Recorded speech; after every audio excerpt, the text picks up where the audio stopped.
Now, talking a little about the more aesthetic part of my printed circuit board, I'll start by showing you the following.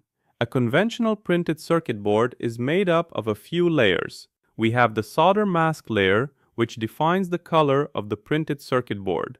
We have the silkscreen layer, which contains the letters and everything written on the board. We have the copper layer. We have the fiberglass layer, and then we repeat these layers on the bottom side of the board. So we have the bottom copper layer, the bottom solder mask layer, and the bottom silkscreen layer. If I position text or a drawing here on my printed circuit board, I also need to define which layer that text or drawing belongs to. In Properties, under Layer, I can choose which layer this text is actually positioned on. If I want something to be positioned on the silkscreen, which is the writing layer of my printed circuit board, I select the layer called Top Overlay. If I come back here to 3D, I can see the text written in white paint. If I press Ctrl+C and Ctrl+V on this text, I can duplicate it, edit it, and place it on the bottom layer. For the bottom writing layer, the layer is called Bottom Overlay. Again, here in 3D, now I have the top text and the bottom text. Remember that the bottom side is mirrored, so it is necessary to pay attention when you write on the bottom side of your printed circuit board. It is very important for you to understand Altium Designer. Explore each of these layers, make a list of them, and understand what each layer does. This will be an essential process for you to become fluent inside this software.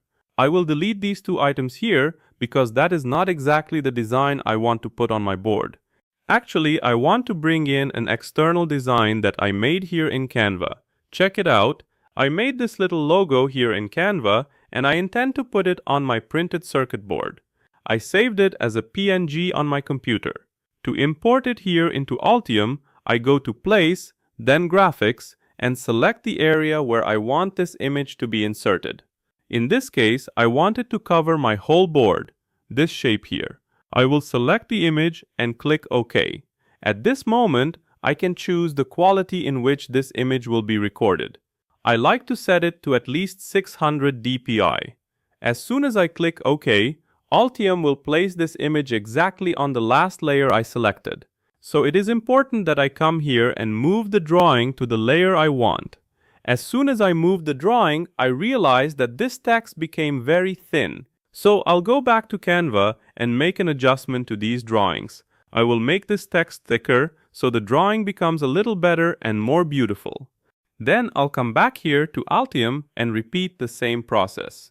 It is always good to evaluate these graphic elements when you import them this way. Sometimes they look very nice, but Altium may not make all the text perfect, or your design may not transfer here in the best possible way. Remember, this is PCB software, not graphic design software. We are just trying to use as many resources as possible to create the things we want. Now, I'm satisfied, the logo is bigger, and it is prettier too. I improved the quality a little bit. Now, once again, I have my drawing. I can come here to 3D, and now I can take a look at how my board will look. But you can see that my drawing was not positioned in a very good location right away. It is kind of loose here on my board. By right-clicking, I can come here to Unions and then create union from selected objects. Then I create a union from all of this. After that, I can choose Resize Union, click on a specific point, and now I can increase or reduce this drawing. Now I'm very satisfied with the design. Let me take a look at my 3D view and see how it turned out. And look at that. Wow, it is going to be really beautiful.